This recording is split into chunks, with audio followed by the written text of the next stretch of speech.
Dieu avait un but originel. Ce but était que l'homme, dans une communion vitale avec lui, puisse avoir la domination sur sa création.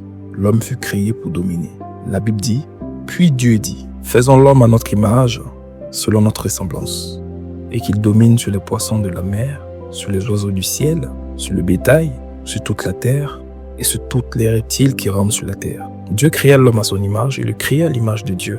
Il créa l'homme et la femme. Dieu les bénit, et Dieu leur dit, soyez féconds, multipliez, remplissez la terre, et assujettissez-la, et dominez sur le poisson de la mer, sur les oiseaux du ciel, et sur tous les animaux qui se meuvent sur la terre. Genèse 1, 26 à 28. Dans la pensée de Dieu, l'homme fut créé pour dominer. C'était là le plan originel de Dieu. En dehors de cela, Dieu n'avait aucun autre but pour lequel il devrait créer l'homme. La domination devrait être totale. La domination devait être sur les poissons de la mer, sur les oiseaux du ciel, sur le bétail, sur toute la terre et sur tout ce qui se met sur la terre. L'homme fut créé pour avoir la domination sur toute la terre et sur tout ce qui s'y trouve. La domination de l'homme devait être totale. Dieu s'était engagé à accomplir ce but. Il s'était engagé à aider l'homme pour lui permettre d'avoir une domination totale sur tout le reste de la création. Malheureusement, le péché entra. Le diable tenta l'homme et ce dernier se rébella, céda la domination au diable et devint le dominé au lieu d'être le dominateur. Ce fut quelque chose de conséquences répercutant que l'homme qui devait dominer devint plutôt celui qu'on dominait.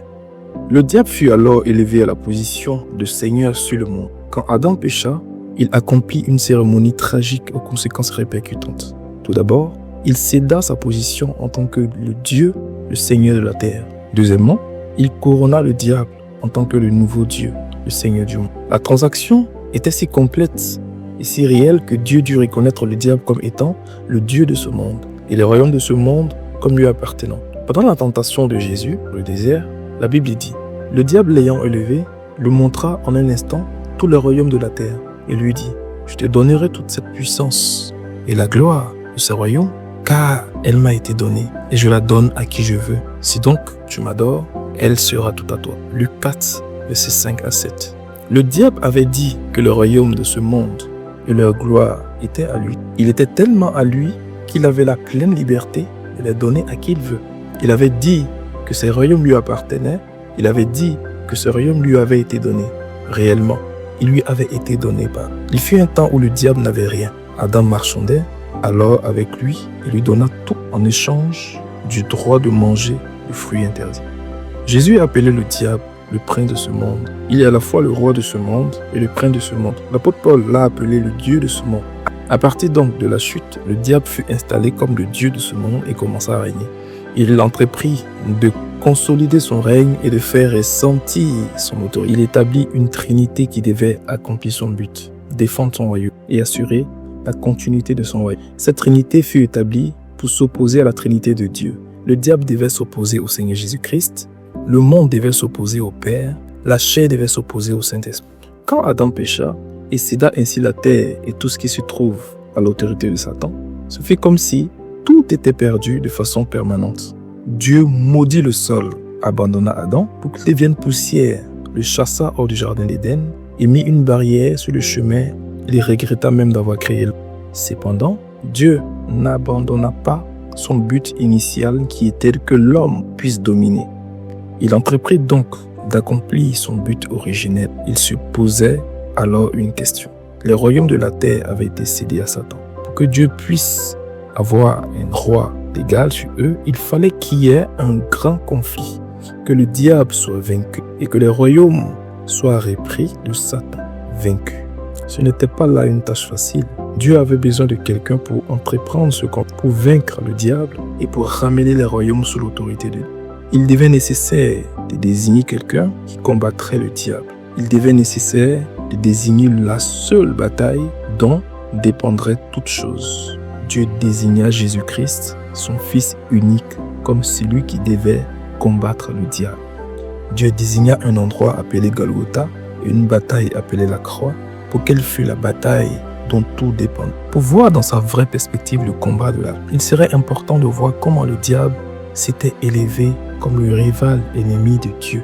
Ceci est très important, car celui qui allait défier, le détrôner, et reprendre de ses mains le royaume de la terre, agit d'une manière totalement opposée à celle à laquelle il séduisait le monde. La voie du diable vers une souveraineté illégale sur le monde fut l'orgueil, la volonté propre, la fausseté.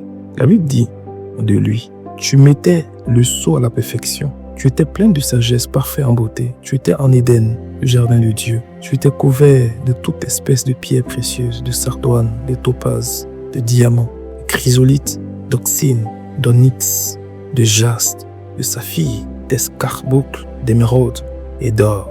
Tes tambourins et tes flûtes étaient à ton service, préparés pour le jour où tu avais été créé. Tu étais un chérubin protecteur aux ailes déployées. Je t'avais placé et tu étais sur la sainte montagne de Dieu. Tu marchais au milieu des pierres étincelantes. Tu as été intègre dans toutes tes voies depuis le jour où tu fus créé, jusqu'à celui où l'iniquité a été trouvée chez toi. Par la grandeur de ton commerce, tu as été rempli de violence et tu as péché. Je te précipite de la montagne de Dieu et je te fais disparaître, chérubin protecteur, du milieu des pierres étincelantes. Ton cœur s'est élevé à cause de ta... Tu as corrompu ta sagesse pour ton éclat. Ézéchiel 28, versets 12 à 17. Te voilà tombé du ciel, astre brillant du matin. Fils de l'aurore, tu as abattu à terre, toi, le vainqueur des nations. Tu disais en ton cœur, je monterai au ciel, j'élèverai mon trône au-dessus des étoiles de Dieu. Je m'assiérai sur la montagne de l'assemblée, à l'extrémité du septentrion. Je monterai sur la montagne des nues et je serai semblable au Très-Haut. Tu as été précipité dans le séjour des morts, dans les profondeurs de la fosse. Ésaïe 14, 12 à 15. Nous voyons dans ces passages que le diable s'était établi lui-même à travers l'orgueil, l'arrogance, l'exaltation de lui-même, le désir d'être vu. Tout son caractère était plein de « je m'élèverai, j'établirai, je ferai ». Dieu dit « ton cœur s'est élevé à cause de ta beauté. Tu as corrompu ta sagesse par ton éclat. » Il était plein de lui-même. Il voulait la gloire pour lui-même. Son orgueil était basé sur sa beauté. Il avait oublié que tout ce qu'il était et tout ce qu'il avait lui avait été accordé par un autre. Le diable établit aussi son royaume à travers la tromperie, la fausseté et les demi-vérités. La Bible dit qu'il est le père du mensonge. Il est le trompeur. Il était anxieux d'établir sa propre volonté. Il voulait l'indépendance vis-à-vis de Dieu. Il voulait l'autonomie. Il voulait établir son propre trône. Il n'était pas prêt à se soumettre à la volonté de Dieu. Il n'était pas prêt à travailler pour la gloire d'un autre. Ainsi, avec l'orgueil, la volonté propre et la fausseté, il établit son royaume. Si Jésus devait gagner et reprendre pour Dieu ce que le diable avait usurpé, alors il devrait manifester l'humilité au même degré que le diable avait manifesté l'orgueil, au-delà, et un engagement à la volonté de Dieu au même degré que le diable avait manifesté son engagement à sa propre volonté et au-delà, et la vérité au même degré que le diable avait manifesté la fausseté. À propos de l'humilité du Seigneur Jésus, l'apôtre Paul dit « Lequel, existant en forme de Dieu, n'a point regardé comme une proie arrachée d'être égal avec Dieu, mais s'est dépouillé lui-même en prenant une forme de serviteur, en devenant semblable aux hommes. Et après s'être trouvé dans la situation d'un homme, il s'est humilié lui-même, se rendant obéissant jusqu'à la mort, même jusqu'à la mort de la croix. » Philippiens 2, 6 à 8. Un certain nombre de choses sont immédiatement évidentes. Jésus était entièrement Dieu et avait tout le droit de demeurer Dieu. Il abandonna son droit d'être Dieu. Il se dépouilla lui-même de tout ce qui accompagnait sa divinité. C'était mettre de côté de façon totale ses droits et privilèges. Il se vida lui-même de tout. Il ne retint rien. Il se renia lui-même. Il prit la forme d'un esclave. Il fut totalement obéissant aux exigences totales de la volonté de Dieu, même jusqu'à la mort, comme le plus grand criminel. À travers cela, il terrassa le diable. En plus de cela, tout le long de sa vie et de son ministère, il n'avait jamais recherché la popularité, mais plutôt la volonté de Dieu. Il n'avait jamais exercé sa volonté indépendamment de la volonté de Dieu. Il dit « Ma nourriture est de faire la volonté de celui qui m'a envoyé et d'accomplir son œuvre. » Jean 4, verset 34. Je ne peux rien faire de moi-même selon que J'entends, je juge, et mon jugement est juste parce que je ne cherche pas ma volonté, mais la volonté de celui qui m'a envoyé. Jean 5, verset 30. En vérité, je vous le dis, le Fils ne peut rien faire de lui-même. Il ne fait que ce qu'il voit faire au Père. Et tout ce que le Père fait, le Fils aussi le fait pareillement. Jean 5, verset 19. Son engagement à la volonté du Père ne dépendait pas du fait que cette volonté était facile ou difficile, du fait qu'elle conduisait à l'approbation ou au rejet. Il se soumettait à cette volonté. Dans la nuit où il fut trahi, alors que Pierre essayait de lutter pour lui, il dit à Pierre, « Remets ton épée dans le fourreau. Ne boirai-je pas la coupe que le Père m'a donnée à boire ?» Jean 18, verset 11. Et dans l'agonie de Gethsémani, il pria, « Père, si tu voulais éloigner de moi cette coupe, toutefois, que ma volonté ne se fasse pas, mais la tienne. » Luc 22, verset 40. Une fois de plus, par cet engagement total à l'enté totale de Dieu, il terrassa le diable. Non seulement le Seigneur Jésus n'avait pas menti, mais il était la vérité elle-même. Il disait la vérité, il vivait la vérité. Il ne fut trouvé en lui aucun mensonge. Il ne fut trouvé en lui aucune prétention, quelle qu'elle fût. Il ne trompa personne. Il ne donna à personne aucune fausse impression. Il plaçait les gens face à la pure réalité. Il ne retenait pas une partie de la vérité afin que les grandes foules le suivent. Il avertissait plutôt les foules à propos de ce que cela leur coûterait si elles devraient le suivre. Ainsi, sur le plan d'être à la vérité, de vivre la vérité et de dire la vérité, il exposa le séducteur parce qu'il était et triompha de lui. Même avant que Jésus le confrontât la croix finale, il y avait déjà un lourd record d'actes et de vie qui était l'opposé même de ce que le diable avait fait. Le Père l'approuva au moins à 2 occasions. Lors de son baptême dans le Jourdain, le Père était si émerveillé par l'obéissance du Fils qu'il prononça ces paroles. « Celui-ci est mon Fils bien-aimé en qui j'ai mis toute mon affection. » Matthieu 3, verset 17. Et plus tard, lors de la transfiguration, le Père dit « Celui-ci est mon Fils bien-aimé en qui je prends plaisir. Écoutez-le. » Matthieu 17, verset 5. Mais Jésus ne s'était pas arrêté là. Il était allé jusqu'à la croix. Il avait porté sa croix sur le chemin jusqu'à l'endroit où, en soumission à la volonté de Dieu, il se laissait crucifier et par là devint obéissant jusqu'à la mort sur une croix. Pendant qu'il était là, perdu sur la croix, le combat avec le diable atteignait sa phase finale. Pendant que les gens se moquaient de lui en disant « Il a sauvé les autres, qu'il se sauve lui-même s'il est le Christ, l'élu de Dieu. » Luc 23, verset 35. Il supporta tout cela sans se plaindre. Pendant qu'il regardait ceux qui le crucifiaient, au lieu de demander qu'ils reçoivent leur punition, il pria plutôt pour qu'ils soient pardonnés. Pendant qu'il regardait sa mère qui était sur le point de perdre son fils, au lieu de penser à sa propre agonie, il s'occupa d'elle en lui demandant de partir avec le disciple Jean.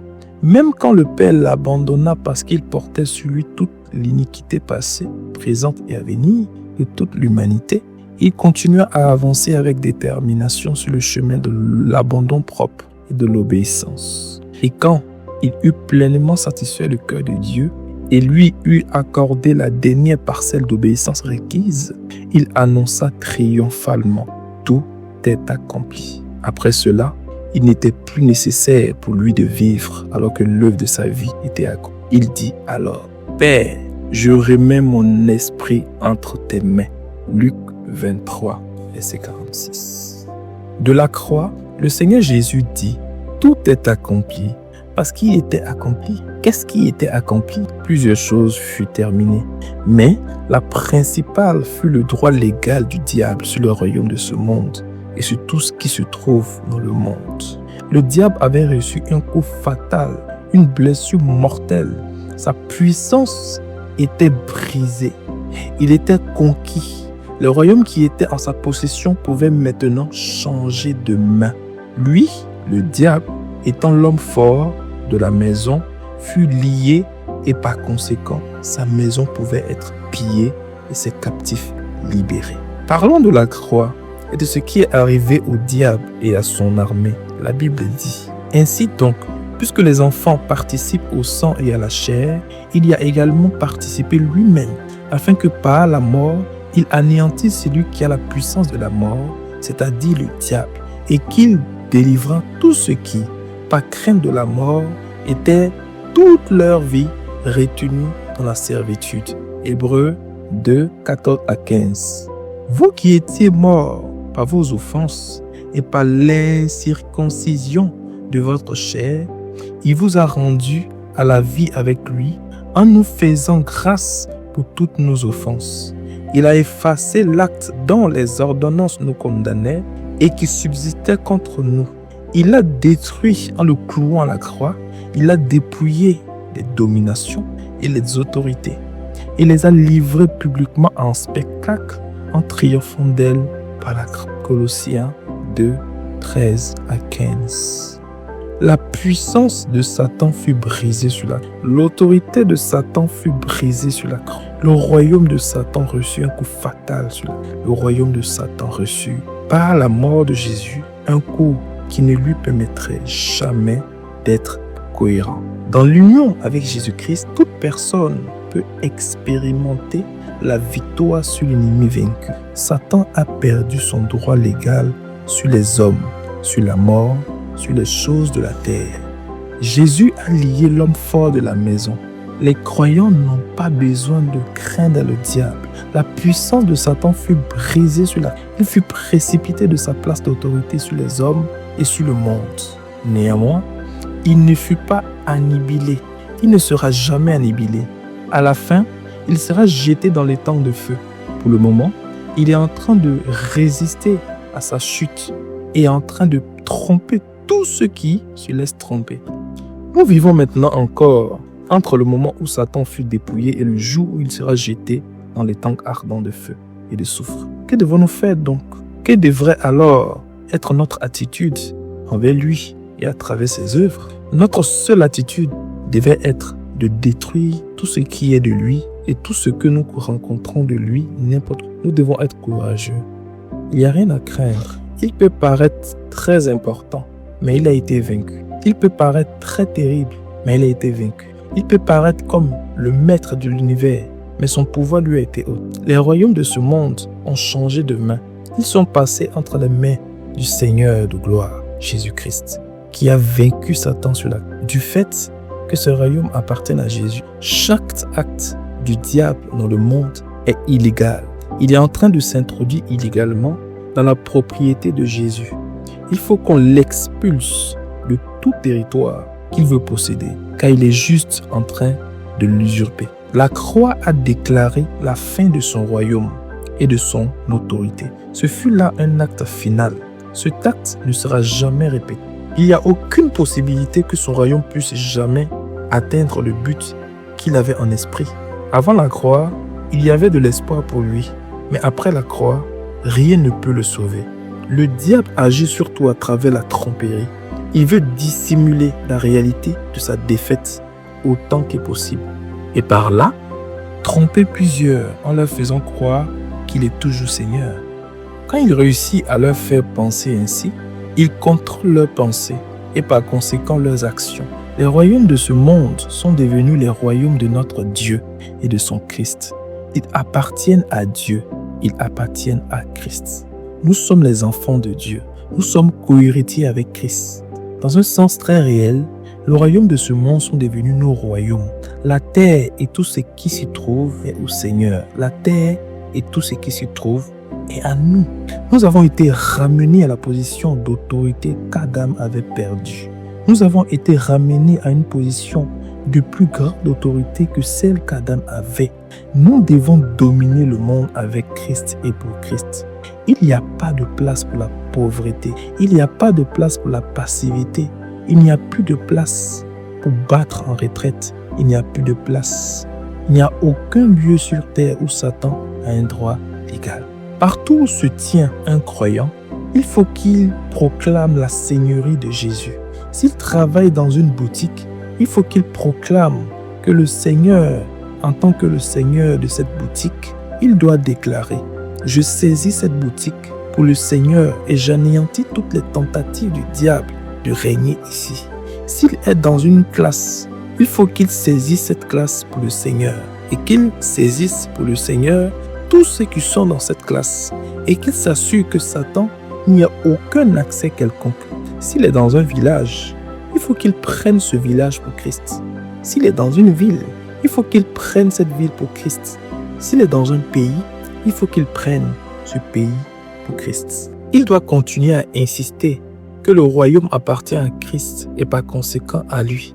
Il doit garder le monde de Dieu avec une sainte jalousie. Il ne peut pas juste laisser les choses se passer comme elles veulent. Il ne doit céder à aucune pression venant de Satan. Il ne doit rien négocier avec lui, car il n'y a eu aucune négociation sur la croix. Il ne doit même pas céder un peu. Il ne doit pas donner au diable à la moindre occasion de respirer. Il doit être autant impitoyable contre le diable et ses œuvres que l'a été la croix contre le Seigneur de gloire. Il doit être autant impitoyable contre le diable et ses œuvres que l'a été la croix contre le Seigneur de gloire.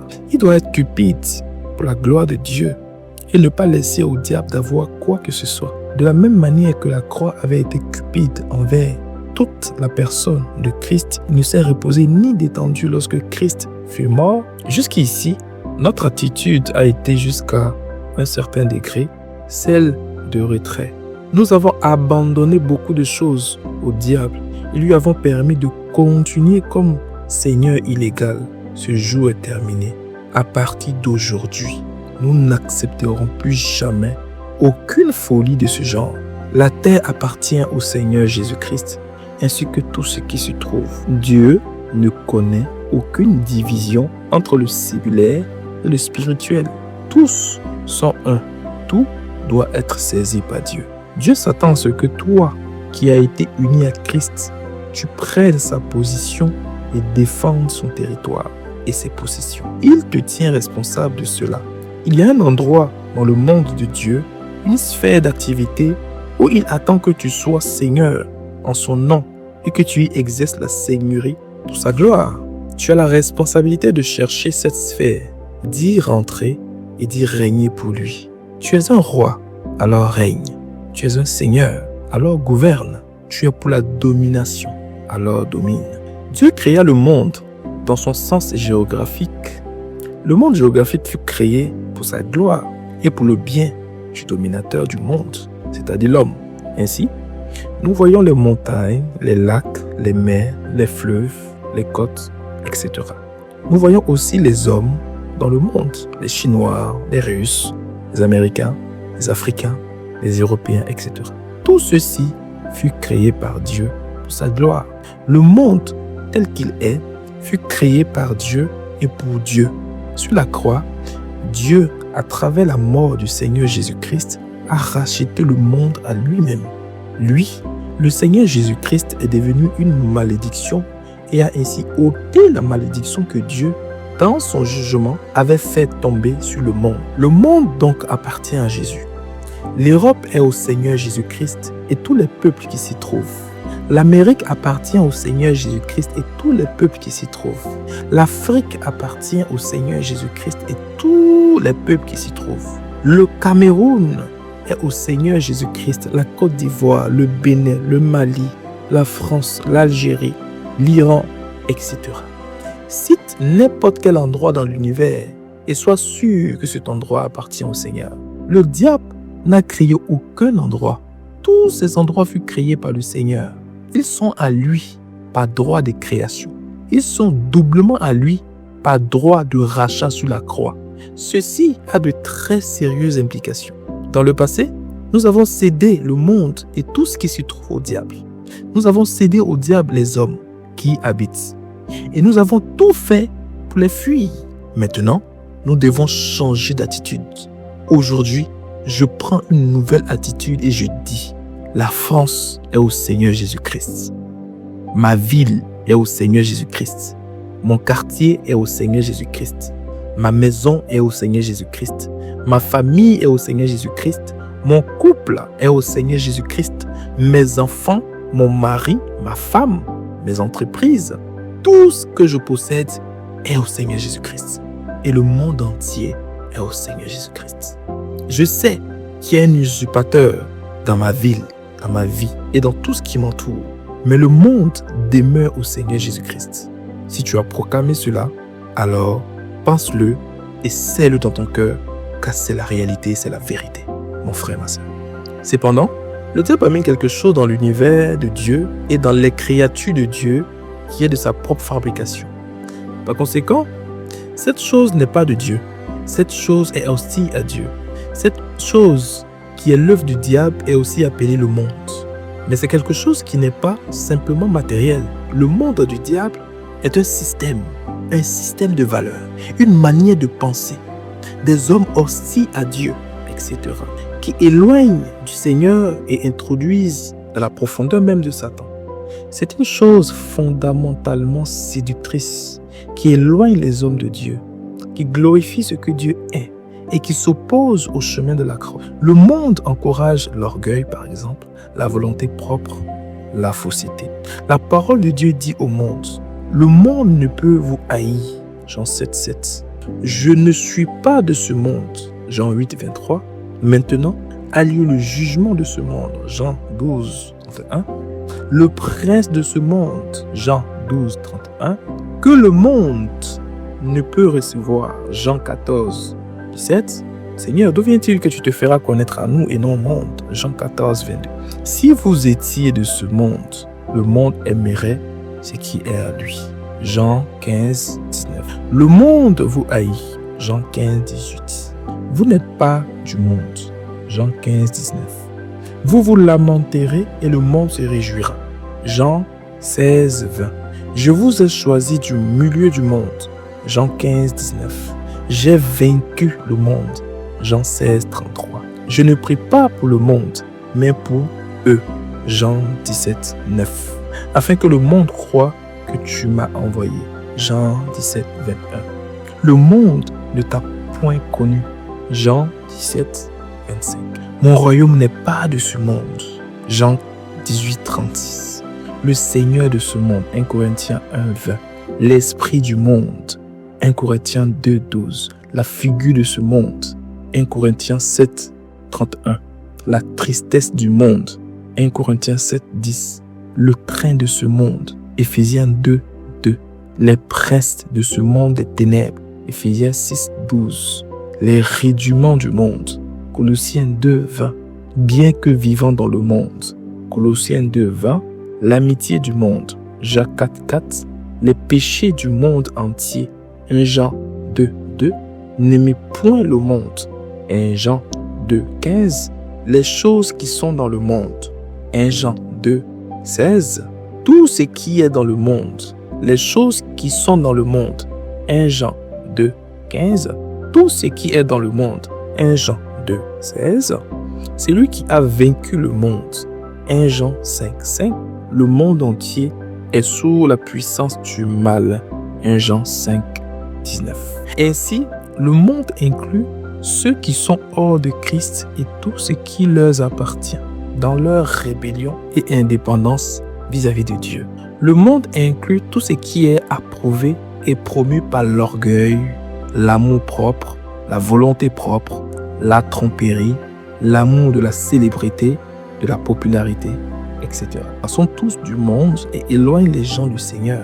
Combien les gens désirent être importants, connus, acceptés et acclamés. Oh, combien ils désirent quelque chose pour eux-mêmes qui porte leur nom, leurs idées et leurs modèles. Combien les gens résistent à la soumission. Le monde est la deuxième plus grande puissance ayant la détermination de détourner les gens de Dieu. Pendant que Satan s'oppose à Jésus-Christ qui est l'héritier de toutes choses, le monde s'oppose au Père dans son exigence d'amour total. C'est pourquoi l'apôtre Jean dit que quiconque aime le monde n'a pas d'amour de Dieu en lui. Quand Jésus-Christ mourut sur la croix, il prit avec lui le monde en tant que système cohérent et le cloua sur la croix. L'apôtre Paul dit: pour ce qui me concerne, loin de moi la pensée de me glorifier d'autre chose que de la croix de notre Seigneur Jésus-Christ. par qui le monde est crucifié pour moi, comme je le suis pour le monde. Galates 6, 14. L'apôtre Paul dit, le monde a été crucifié pour moi et moi pour le monde. Si le monde a été crucifié, alors ce qui s'est passé pour le diable s'est aussi passé pour le monde. Le monde a été détruit. Son avenir a été réduit à zéro et sa puissance a été brisée. C'est là une chose très sérieuse. Le monde est alors incapable de donner quoi que ce soit aux croyants, aux chrétiens. Il est inutile pour lui. Écrit, je suis inutile pour le monde. Le monde est inutile pour moi. Je n'attends rien du monde. Le monde n'attend rien de moi. Nous sommes inutiles l'un pour l'autre, crucifiés l'un pour l'autre. Si tu as écrit ceci, grave-le dans ton mémoire, grave-le dans ton cœur. Cet événement répercutant eut lieu à la croix. Ceci est vraiment réel. Indépendamment de ce que les croyants peuvent ressentir ou expérimenter, le monde a été crucifié. Les vaines choses dans le monde ont été crucifiées. Les choses attrayantes dans le monde ont été crucifiées. Si elles ont été crucifiées, alors leur puissance a été brisée et personne n'a besoin d'être lié ou contrôlé par elles. Nous insistons sur le fait que sans tenir compte de ce que nous voyons autour de nous, nous savons avec certitude que le monde a été crucifié avec Christ. Christ ne pouvait pas être crucifié tandis que le monde demeurait non crucifié. Non, le monde est mort sur la croix. Christ ne pouvait pas mourir sur la croix avec le monde et le monde échappait à la mort. Non, cependant, le monde n'a pas été annihilé comme le diable. Le reste de ce membre vaincu et la trinité satanique demeure et sont engagés à tromper les gens sur leur véritable nature. Croire en la parole, rejeter toute expérience qui contredit la parole, rejeter tous les mensonges du diable, espérer contre toute espérance, entrer dans le combat de la foi et finalement entrer dans le repos de la foi. Cependant, le monde n'a pas été annihilé comme le diable. Les restes de ce membre vaincu, la trinité satanique, demeurent et sont engagés à tromper les gens sur leur véritable nature, comme par exemple croire la parole de Dieu, rejeter toute expérience qui contredit la parole de Dieu, rejeter tous les mensonges du diable, espérer contre toute espérance à la gloire à venir, entrer dans le combat de la foi et finalement entrer dans le repos de la foi véritable. Que le Seigneur conduise tous ceux qui suivent cette vidéo à entrer dans leur richesse. Elles sont à vous, car le Seigneur Jésus-Christ a vaincu et vous les a donnés. Amen.